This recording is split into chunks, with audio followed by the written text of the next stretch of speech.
The Tale of the Four Beggars by Sammie Alexander.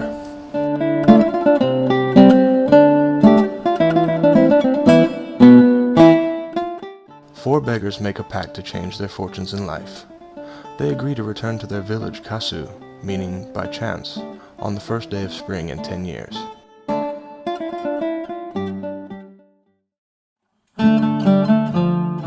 The first beggar, Codiccio, as his name spoke, was greedy for power. He vowed to become commander over many people. He would seek his fortune from the sea. Codiccio had just begun his journey when he came upon a child filling a pail with sand. Curiously, the boy scooped sand into the pail, but it immediately disappeared. Codiccio watched the play, but passed on his journey without a lingering thought. Codiccio indeed gained great wealth from the sea. His many workers harvested hundreds of beautiful pearls. Codiccio sold them at great price. He paid his divers stingily. He was also cruel, working them with little rest and sparse food.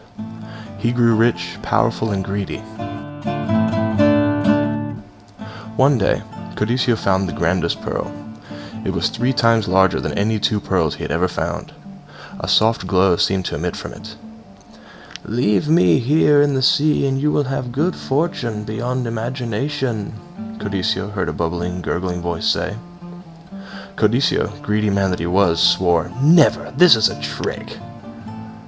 He swam for the ocean's surface, the beautiful pearl in hand. Suddenly, the sea rolled. Gigantic waves roared and slapped the shore. A giant clamshell opened and slammed its top tightly around Codiccio and the pearl. Never were they seen again.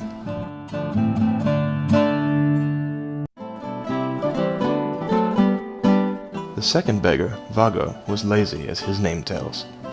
He vowed to go to Edam, an oasis of balmy winds and easy living.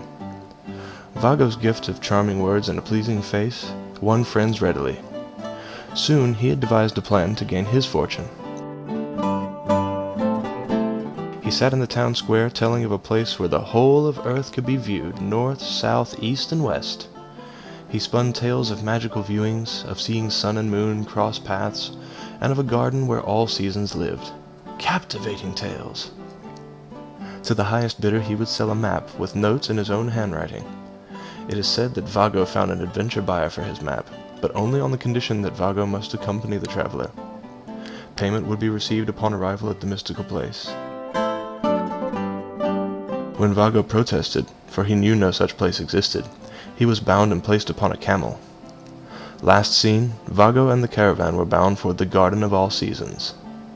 Perhaps if all Earth can be seen from that point, we'll see them when they arrive.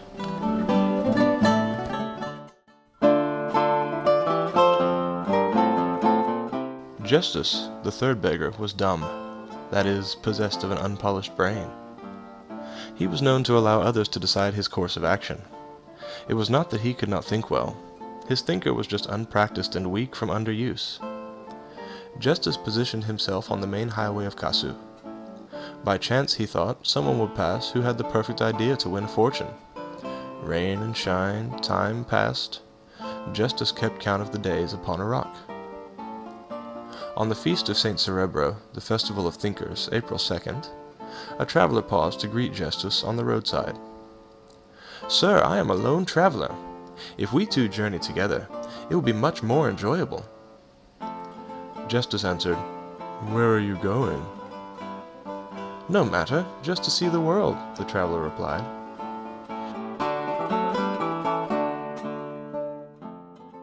Justus agreed to join the traveler, and they journeyed on, while the others feasted at St. Cerebro. Justus and the traveler shared their stories. Both were in search of their fortunes, but neither could decide upon a plan to pursue. So Justus and his friend, last heard, were wandering about, hoping by chance to find their fortunes, or at least some plan to guide them.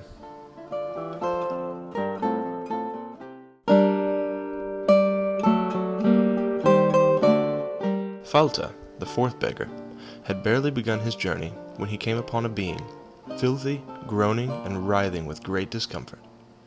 Falta, who was rich in lack and want, passed by the wretched being. He did not want to think that any living being could be poorer than he. The wail of the wretch grew so loud and desperate, Falta turned back to help the poor creature. He had but a stale piece of bread and a handful of raisins. Falta gave the pitiful creature his morsel of food. He found water and bathed the thing.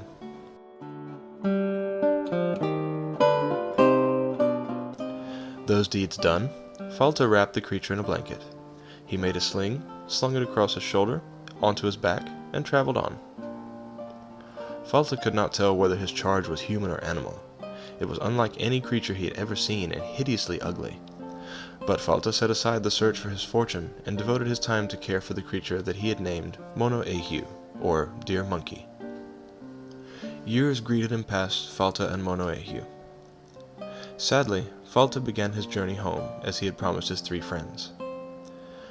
"I have only my Myeashea to show, no fortune," he thought. Falta would be a disappointment to his friends, he was certain.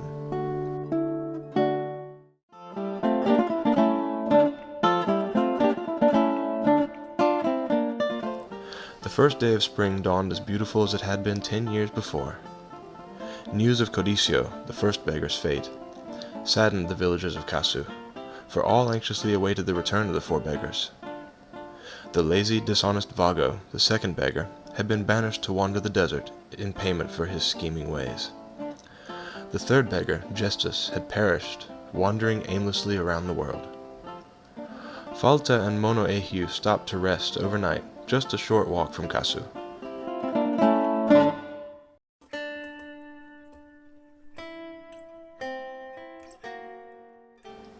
As Falta slept on the ground, a strange thing happened.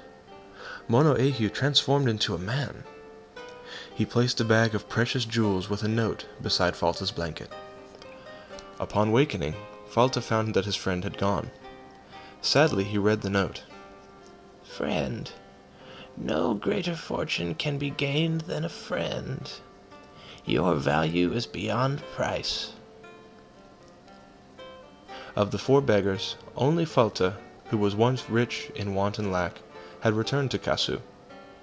All the villagers wanted to hear of Falta's travels, and of the secret of his great fortune. How amazed they were when Falta took a simple note from the pocket nearest his heart, and read the words of Myeashea.